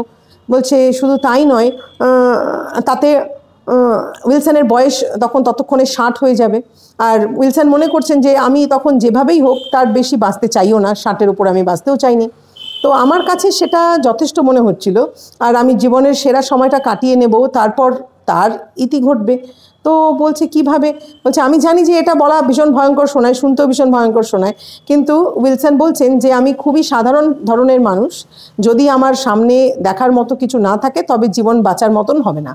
আর আমার সামনে অপেক্ষা করার মতন একটাই জিনিস ছিল শুধুমাত্র, সেটা হলো মৃত্যু। তার মানে ও কিসের কথা বলছে? সুইসাইডের কথা বলছে। বলছে যে মৃত্যুই ছিল আমার একমাত্র লক্ষ্য। যে উনি বলছেন যে আমি যেই শেষের দিকে এগোচ্ছিলাম সেটা মৃত্যু ছাড়া আর কিছুই নয়। আমাদের তো জীবনটা তাই, শেষের দিকে বলছে মৃত্যু ছাড়া আর কিছুই নয়। আর আমি স্থির করেছিলাম যে যখন আমার সময় শেষ হয়ে যাবে তখন আমি নিজেই মানে এর ইতি টেনে নেব, মানে আমি নিজেই সুইসাইড করে নেব আর কি। তো মানে সেই 1 মিনিট এই কথাগুলো বলে সে 1 মিনিটের জন্য একটু থেমে গেল, মানে পজ করলো এবং তার হাতে যে পাইপটা ছিল পাইপটাকে ধরালো। বলছে I am a great believer in reincarnation. উনি বলছেন রিইনকারনেশন মানে কি? পুনর্জন্মের কথা বলা হচ্ছে। বলছে পুনর্জন্মের কথা বলা হচ্ছে। বলছে আমি একজন ওই পুনর্জন্মে খুবভাবে বিশ্বাস করি, আমি পুনর্জন্মে আমি ভীষণভাবে বিশ্বাস করি। বলছে যে জানি না আমি আবার মানুষ হয়ে জন্মাবো কি না, তবে আশা করি আমি যদি কোনো না কোনো রূপে আবার জন্ম নেব, এটুকু তো আমি আশা করি। তো আমি চিরন্তন সেই যন্ত্রণায় বিশ্বাস করিও না। তো উনি বলছেন অবশ্য আমি এটাও জানি না যে এই বিষয়ে সত্যি কিছু আছে কি না, তবে যাই হোক এটা আমাকে সান্ত্বনা দেয় আর কি। আমার ভালো লাগে এই ভেবে যে আমি আবার একটা সুযোগ পাবো, এই সমস্ত মানে একটা পজিটিভ চিন্তাধারা আর কি তাকে যোগায় আর কি, পজিটিভ চিন্তাধারা একটা তার মনে জোর দেয়। রাইটার বলছেন যে মানে আমি বিস্ময়ে তার দিকে তাকিয়েছিলাম, সে যখন এই কথাগুলো বলছিল। সে যখন এই কথাগুলো বলছিল সে মোটেও মজা করে বলছিল না, তার চোখ মানে ভীষণ গম্ভীর ছিল আর ভীষণ মনোযোগী ছিলেন উনি। আমাকে বলছিল যে সে পুরোপুরি সিরিয়াস এই মুহূর্তে কথাগুলো বলছিল আর কি। তো ওটাই সেই দিন, যে উনি তখন বলে যাচ্ছেন আর কি, উইলসন বলছেন যে ওটাই সেই দিন ছিল যেদিন আমার 25 বছর শেষ হবে। সে বলল যে আমি সব ঠিকঠাক করে রেখেছি, লিখেও রেখেছি, সেটা আমার ডেস্কে এক খামে রাখা আছে, কর্তৃপক্ষের নামে লেখা। বলছে কি সেটা? বলছে সেটা পাওয়া যাবে আর কোনো হইচই হবে না, আমি চাই না কাউকে দোষারোপ করা হোক, আমি শান্তভাবে চলে যাব। মানে উনি যে সুইসাইডটা করবেন বলে মনস্থির করেছেন সেটাকে উনি কাগজের মধ্যে লিখে যাবেন, এবং যখন ওনার মৃত্যু ঘটে যাবে তখন সেই কাগজটা যখন সবাই পেয়ে যাবে তখন সবাই সেটা জেনে যাবে আর কি। যে সে এমন এক শান্ত, এক আত্মবিশ্বাসে কথাগুলো বলছিল যে আমাদের অথার মানে হতবাক হয়ে শুনছিলেন। তাকে মোটেও পাগল লাগছিল না, বরং তাকে দেখাচ্ছিল ভীষণ যুক্তিসঙ্গত, এক গুরুগম্ভীর, এক সাধারণ একজন মানুষ হিসেবে তাকে মানে চেনা যাচ্ছিল। আর সে যেই নিরাবেগ ভঙ্গিতে, সে যেই আবেগহীন ভঙ্গিতে বক্তব্যগুলো জানালো, তাতে কিছু একটা গম্ভীর মানে তাতে একটা কিছু গভীর প্রভাব ছিল তার মধ্যে। তাই বলছে যে তুমি কি মনে করো না, এবার এই সময় আমাদের অথার জিজ্ঞেস করছে যে তুমি কি মনে করো না যে এটা ভীষণ পাপের একটা কাজ? অথার জিজ্ঞেস করেছে, তখন সে উত্তর দিল যে কেন, আমি তো দারুণ আনন্দময় সময় কাটিয়েছি, আমি কাউকে কোনো ক্ষতি করিনি, আমি এর মানে শুধু এই যে অপ্রয়োজনীয় কষ্ট আমি আর সহ্য করব না, আমার যা করার আমি করে নিয়েছি। তখন বলছে না, লাইফ ইজ সুইট, কিন্তু লাইফ তো ভীষণ জীবন তো ভীষণ মধুর। বলছে life is very pleasant, but I have had enough of it, I have had all I wanted out of it. বলছে হ্যাঁ লাইফ প্লেজেন্ট আমি না বলছি না, কিন্তু আমার যথেষ্ট হয়ে গেছে, হ্যাঁ আমি যথেষ্ট এটাকে আনন্দ উপভোগ করেছি, এখন আর আমার সেটার আর কোনো কিছুর প্রয়োজন নেই, আমার আর এখন তার প্রতি কোনো মায়া বা মোহ বলে কিছু আর আমার কাছে রাখা নেই। তাই বলছে জীবন বেশ সুখকর, কিন্তু আমার কাছে সেটা যথেষ্ট হয়ে গেছে, আমি জীবনের কাছ থেকে যা চাইতাম সবই আমি পেয়ে গেছি। তখন বলছে যে কিন্তু সময় এলে হয়তো তোমার মন বদলাতেও পারে, এটা আমাদের রাইটার তখন তাকে বললেন। ও তখন উত্তর দিচ্ছে no, I don't think so, আমার তা আদৌ মনে হয় না। দেখো আমি এটা ভাগ্যের উপর ছেড়ে দিচ্ছি না, আমি সব গুছিয়ে রেখেছি, এখন আর ফেরার কোনো উপায় নেই। মানে উনি মেন্টালি একদম প্রিপেয়ার ছিলেন যে উনি সুইসাইড করবেন। এবার আই ওয়াজ সাইলেন্ট। এবার স্পিকারের তো খুব খারাপ লাগছে শুনে কথাগুলো, ও তো ওটাকে সাপোর্ট করতে পারে না, তাই বলছে আমি তখন চুপ করেছিলাম, আমি একদম চুপ করে রইলাম। ধীরে ধীরে পাইপ টানছিল, আর মানে সে তখন ধীরে ধীরে পাইপটা টানছিল, আর স্পিকার কি করছিল মানে একটা বিভ্রান্তি নিয়ে তার দিকে তাকিয়েছিল। যেভাবে সে বিষয়টা দেখছিল তাতে কিছু অদ্ভুত আর দুর্বোধ্য আর কি ব্যাপার ছিলই। মানে এখন লেখকের মনে হচ্ছে, আমাদের রাইটারের মনে হচ্ছে যে এই যে লোকটির যে এইরকম একটা উদ্ভট তার স্বভাব, সে কি শুধুমাত্র বোকা, নাকি তার মধ্যে সত্যি কিছু অসাধারণ কোনো ব্যাপার ছিল, মানে এটাই তার কাছে মনের মধ্যে একটা বিশাল প্রশ্ন আর কি। তারপরে সে বলছে যে I never saw Wilson again. তারপরে আমাদের রাইটার বলছে সেই যে ঘটনাটা হলো তারপরে কিন্তু আমি আর উইলসনকে কখনো আমি উইলসনকে আর দেখিনি। আমি ক্যাপ্রিতে আরও 1 সপ্তাহ ছিলাম, তারপর চলে এলাম। সে সময়ে আমি ব্যস্ত ছিলাম এবং যদিও আমার ইচ্ছে ছিল ফেরার, আমি আর সময় করে উঠতে পারিনি। তাই রাইটার বলছেন যে আমি যুদ্ধে গেলাম, তো যখন সেনাবাহিনী থেকে অব্যাহতি নিলাম বা অব্যাহতি পেলাম, তখন আবার স্থায়ীভাবে মানে বসতে কিছুটা সময় লেগেছিল। তারপর নানা কাজে ব্যস্ত হয়ে পড়লাম, আর একভাবে বা অন্যভাবে 15 বছর কেটে গেল ক্যাপ্রিতে ফেরার আগে। ঠিক আছে, এবার এটা কে বলছেন? এটা আমাদের উইলসন বলছে, এবং এটা ছিল 1928 সাল। আমি উইলসনের খোঁজ খবর নিলাম, মানে এই সময় আমাদের স্পিকার বলছে আমি তখন উইলসনের খোঁজ খবর না,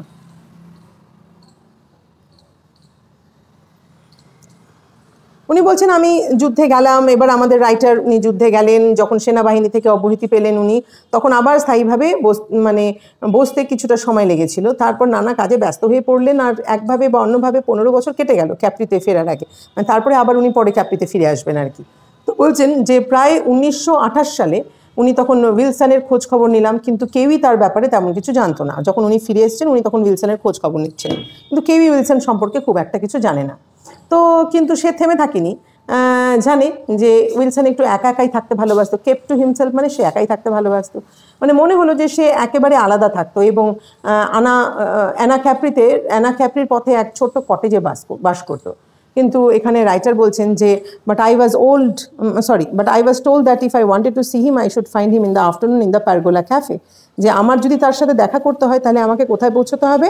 ক্যাপ্রির সেই এক পরিচিত ক্যাফে হাউস, যেটাকে আমরা বলছি পারগোলা ক্যাফে, সেখানে যেতে হবে। আমাকে এটাই বলা হলো যে যদি আমি তাকে দেখতে চাই তবে বিকেলে তাকে কোথায় যেতে হবে? যেই দেখা করতে চাবে উইলসনের সাথে, তাকে কোথায় যেতে হবে? তাকে বিকেলের দিকে পারগোলা ক্যাফে হাউসে গেলে সে তাকে দেখতে পারবে। তো রাইটার বলছেন যে I went there and found him sitting in his accustomed seat with a glass of wine in front of him, looking out at the tourists who passed up and down the street. মানে ওখানে বসে বসে উনি খেয়াল করছেন যে টুরিস্টরা যাতায়াত করছেন, সবার দিকে তাকিয়ে আছেন, সবাইকে দেখছেন। তো এরকম আর কি। বলছে আমি তখন রাইটার বলছেন যে আমি সেখানে গেলাম এবং দেখলাম যে সে তার অভ্যাসের আসনেই বসে আছে, সামনে এক গ্লাস অ্যালকোহল, আর রাস্তা দিয়ে যাওয়া আসা করা পর্যটকদের দিকে উনি তাকিয়ে আছেন।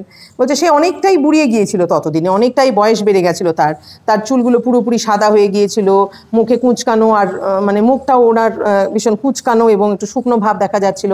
তাকে ছোট হয়ে যাওয়া মনে হচ্ছিল, মানে শরীরটা যেরকম বয়সের সাথে সাথে একটু ছোট হয়ে যায়, শুকিয়ে যায়, ঠিক তেমনটা মনে হচ্ছিল। সে একই মানে পুরনো পোশাক পরেছিল, মানে সেই পোশাকটা ছিল জীর্ণ হয়ে গেছিলো, একদম পুরনো হয়ে গেলে যেমনটা হয় ছেঁড়া ছিল। এবং আমি তখন তাকে, মানে আমাদের রাইটার তখন উইলসনকে অভিবাদন করে বললেন যে সে আমাকে মনে করতে পারলো কিনা। আমাকে দেখে উনি বেশ খুশি লাগছিল তাকে। আমরা তখন করমর্দন করলাম, মানে হ্যান্ডশেক করলাম, আর তার হাত ছিল একদম ঢিলে আর একদম স্যাঁতস্যাঁতে ছিল আর কি। তো যাই হোক, মানে ঢিলে সাথে সাথে বলতে কি বোঝানো হচ্ছে, সে তার হ্যান্ডশেকিংটা খুব ওয়ার্ম ছিল না। তো বলছে আমার সাথে এক গ্লাস খাবে না? মানে আমি তখন উইলসনকে জিজ্ঞেস করলাম তুমি আমার সাথে এক গ্লাস খাবে না অ্যালকোহল? বলছে no thanks, I don't drink now, it doesn't agree with me. এখন আর আমি ড্রিঙ্ক করি না, আমার এখন আর এগুলো ভালো লাগে না। তো বলছে his voice was thin and weak, he had lost his teeth, he looked an old broken man. ওর তখন দাঁত ঠিকঠাক নেই, শরীরটা দুর্বল হয়ে গেছে, দেখে মনে হচ্ছে একটা ওল্ড ম্যান, প্রায় ব্রোকেন মানে কি মানসিকভাবে সে ভেঙে পড়েছে, এরকমটা মনে হচ্ছে। মানে তার কণ্ঠস্বরটাও ছিল মানে পাতলা হয়ে গেছিলো আর কি। তো it was beautiful, I asked him how he was getting on. তো দৃশ্যটা তখন সত্যি মানে ভীষণ করুণ একটা দৃশ্য ছিল সেটা। আমি তাকে জিজ্ঞেস করলাম সে আছেন কেমন, আর তার উত্তরে সে বলছে যে ও আই ম্যানেজ, হ্যাঁ আই আর কি চলছে, কোনোভাবে ম্যানেজ করে চলছি। People here are very kind to me, they are always ready to go anything they can. এখানে লোকজন সবাই ভীষণ ভালো, তারা যতটুকু যে যা করতে পারে সেটুকুই আমার জন্য করার চেষ্টা করেন, মানে এইরকমভাবেই সে বলছে যে কোনোভাবে চলি আর কি আমি। এখানকার মানুষেরা আমার প্রতি খুব দয়ালু, আর তারা সবসময় যা পারে সাহায্য করে, আর জানো তারা ভীষণ সৎ, এটাই উইলসন বলছেন, কখনো আমায় ঠকানোর চেষ্টা করে না, এটাই সবচেয়ে বড় কথা। কিন্তু টাকার ব্যাপারটা কিভাবে ম্যানেজ করো, যখন ওকে জিজ্ঞেস করা হলো উইলসনকে, তখন উইলসন কি উত্তর দিল, বলছে oh that's all right, you see when the time came I funked it. বলছে দেখো ফাঙ্ক করা মানে হচ্ছে সাহস না পাওয়া, মানে ভয় পেয়ে কোনো কিছু দিকে পিছিয়ে যাওয়াকে ফাঙ্কিং বলা হয়। তো বলছে ও দেখো সেটা তো ঠিকই আছে, দেখো সময় আসার পর আমি ভয় পেয়ে পিছিয়ে গেলাম, যখন সময় ছিল তখন আমি ভয় পেয়ে পিছিয়ে গেলাম। তখন বলছে হোয়াট ডু ইউ মিন, মানে তুমি কী বলতে চাইছো বুঝতে পারলাম না তো। বলছে মানে কী বলছো, মানে এসে বলছেন আমাদের অথার বলছে তুমি কি বলতে চাইছো। ও তখন বলছেন যে দেখো আমি সেটা করতে পারিনি, মানে কি করতে পারিনি, ওই যে বলেছিল সময় শেষ হয়ে গেলে সুইসাইড করে নেবে, বলে আমি কিন্তু সেটা করতে পারিনি। যখন সময় এলো আমি ভয় পেয়ে পিছিয়ে গেলাম, আমি 2-3 বার চেষ্টা করেছি কি করার, সুইসাইড করার, নিজের জীবনটাকে শেষ করে দেওয়ার, কিন্তু নিজেকে রাজি করতে পারিনি, একেবারেই পারিনি। তার মানেটা এখানেই বোঝানো যাচ্ছে যে এই কথাটা বলার পরে সে 1 মিনিটের জন্য একদম চুপ হয়ে গেল। মানে তারপর উনি বলছেন দেখো হয়তো তুমি আমাকে ঘৃণা করছো যে আমি কথা একটা বলেছি কিন্তু তারপর কথা রাখতে পারিনি, জীবনে অনেক ভুলভাল ডিসিশন নিয়ে ফেলেছি। তখন আবার অথার ওকে সান্ত্বনার সুরে বলছে একেবারেই তা নয়। অথার বলছেন আমার তো মনে হয় আমি হয়তো একই কাজ করতাম তোমার জায়গায় থাকলে, এটা একটা কিন্তু কায়দা, একটা সাইকোলজিক্যাল সাপোর্ট দেওয়া। তখন উনি বলছেন, আমাদের উইলসন বলছে তুমি জানো না সেটা কেমন, আমি পুরো প্রস্তুত ছিলাম, সব গুছিয়ে রেখেছিলাম, মানে সব কিছু গুছিয়ে রেখেছিলাম, মানে আমি মৃত্যুকে বরণ করে নেব। আর যখন সময় এলো মানে আমার মৃত্যুকে বরণ করে নেওয়ার, আমি কিন্তু ভয় পেয়ে পিছিয়ে গেলাম, আমি কিন্তু পারিনি, একেবারেই পারিনি সেই কাজটা করতে।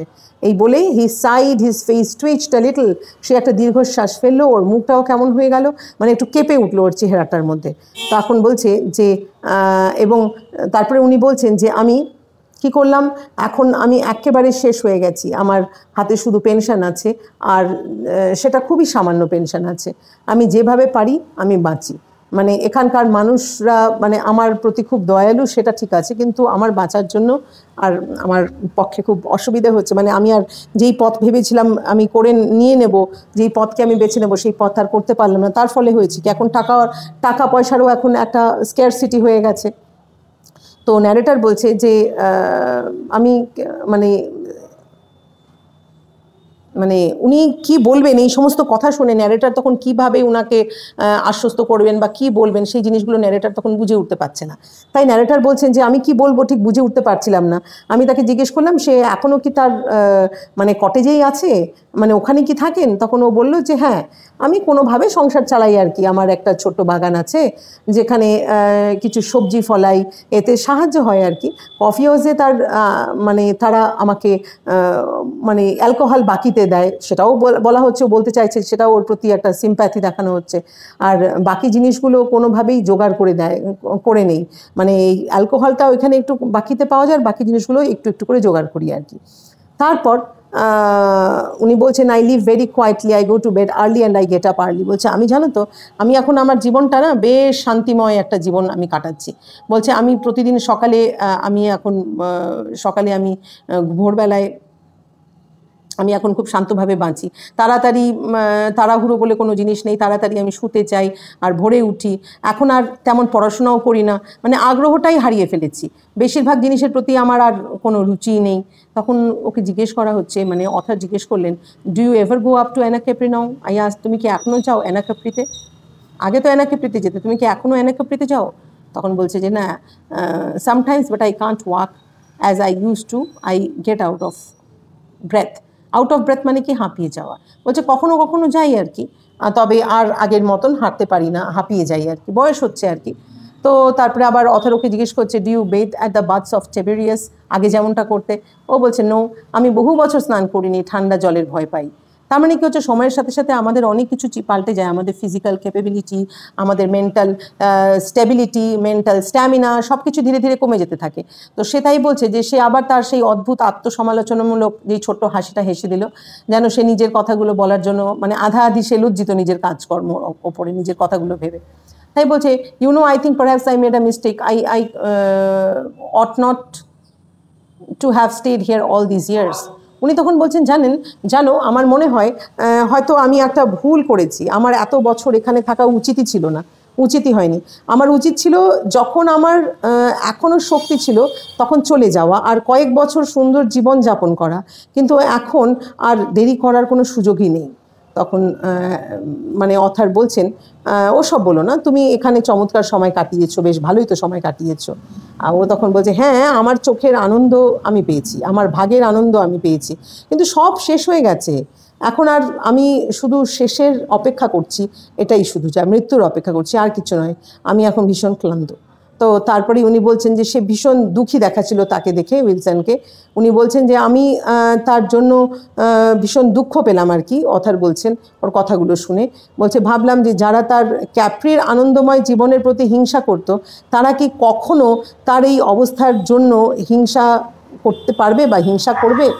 তাই ওনাকে যখন জিজ্ঞেস করা হচ্ছে তুমি তোমার দিনটা কেমন কাটলো, বলছে, হ্যাঁ আমি আমার ভাগের আনন্দটা আমি পেয়ে গেছি, কিন্তু সব শেষ হয়ে গেছে, এখন আর আমি শুধু মানে ওই শেষের অপেক্ষাই করছি, আমি এখন ভীষণ ক্লান্ত হয়ে গেছি। সে ভীষণ দুঃখী দেখাচ্ছিল তাকে। আর আমাদের অথার বলছে যে আমি তার জন্য দুঃখ পেলাম, ভাবলাম যারা তার ক্যাপ্রির আনন্দময় জীবনের প্রতি হিংসা করতো, তারা কি এখনও আর তার এই অবস্থার জন্য হিংসা করবে? তো যাই হোক, এই হলো। তারপর অথার বলছেন যে আর মানে তারপরে আর কিন্তু অথার উইলসনকে আর দেখেনি কখনো। পরে উনি শুনেছিলেন যে তার জন্য অবস্থা দিন দিন তার সেই অবস্থাটা মানে দিন দিন করে আরও কঠিন হয়ে উঠছিল, আর শেষমেশে তার পেনশন যথেষ্ট ছিল না, আর তাকে ভীষণ কষ্ট করে খেতে না খেয়ে বেঁচে থাকতে হতো। তো এই সমস্তের মধ্যে দিয়ে সে আর তার অ্যালকোহল কেনার সামর্থ্য রাখতো না, তাই সে সংস্থার মধ্যে দিয়ে সবচেয়ে নিম্নমানের তীব্র ক্যাপ্রি ব্র্যান্ডি খাওয়া শুরু করলো আর কি।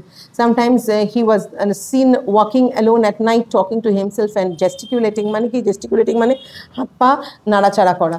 মানে বলছে কখনো কখনো তাকে দেখা যেত রাতের বেলায় একা একা হাঁটতে দেখা যেত, নিজের সাথে কথা বলতে বলতে তার হাত পা নাড়তে থাকতো, এমনটা তাকে দেখা গেছে। ছেলেরা তাকে নিয়ে মজা করতো আর পিছন থেকে ডেকেও ডাকতো আর কি, মানে ডেকে ডেকে আওয়াজ দেয় না, ওরকম করতো, কিন্তু সে তাদের দিকে কোনো মনোযোগই দিত না। তো এইভাবে সে তার কটেজে একাই থাকতো, তবে আশেপাশের লোকেরা যতটুকু সম্ভব তাকে দেখাশোনা করতো। তো কিন্তু তারপর একদিন লোকেরা তাকে মিস করতে লাগলো, কিছুদিন ধরে তাকে আর দেখা যাচ্ছিল না। তারা দরজা ভেঙে খুললো আর দেখলো সে মেঝেতে পড়ে আছে। তো সে কেমন ছিল, he was unconscious, they sent for the doctor and he was taken to the hospital, but he never recovered the consciousness, he died a few days later. সে কেমন ছিল, সে একটু অচেতনই ছিল, আর তারা ডাক্তার ডাকলো এবং তাকে হাসপাতালে নিয়ে যাওয়া হলো, কিন্তু সে আর চৈতন্য ফিরে পেল না, মানে তার চেতনা আর সে ফিরে পেল না। কয়েকদিন পর সে মারা গেল এবং ডাক্তার বললেন যে তার স্ট্রোক হয়েছিল। এভাবেই থমাস উইলসনের এই সমাপ্তি হলো। সে মানুষের ওপর নেমে আসা সবচেয়ে খারাপ যে নিয়তি থেকে রক্ষা পেয়েছিল। সে বার্ধক্য ভুলে সে বার্ধক্যে ভুগে মারা যায়নি, সে শুধু মারা গিয়েছিল। তো এখানেই আমাদের এই গল্পটা শেষ হলো।